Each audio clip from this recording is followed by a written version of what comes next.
In The Perfectionist's Guide to Losing Control, Katherine Morgan Schafler redefines perfectionism not as a flaw to be cured, but as a natural power that can be managed and harnessed. She challenges the traditional psychological view that perfectionism is inherently self-destructive.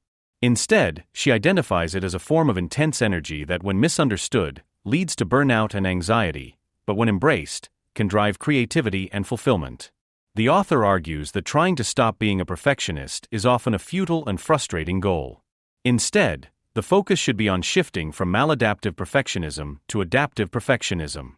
The book categorizes perfectionists into 5 distinct types: classic, Parisian, procrastinator, messianic, and intense. Each type has its own unique strengths and pitfalls.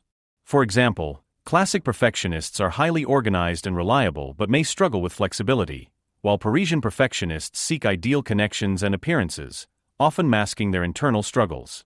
By identifying which type a reader aligns with, Schafler provides a framework for understanding individual motivations and the specific ways their perfectionism manifests in daily life. This classification helps readers move away from a one-size-fits-all approach to self-improvement. A central theme of the work is the concept of control. Schafler explains that perfectionists often try to manage their anxiety by exerting excessive control over their environment and themselves. She suggests that true growth comes from learning when to let go and how to navigate the inherent messiness of life. This involves distinguishing between healthy striving, which is fueled by a desire for excellence, and perfectionism driven by a fear of inadequacy.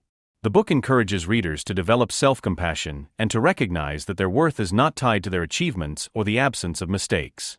The final sections of the book provide practical strategies for integrating these insights. Schafler emphasizes the importance of emotional intelligence and the ability to process feelings rather than suppressing them. By accepting the impulse toward perfection as a part of their identity, individuals can learn to use that drive purposefully rather than being controlled by it.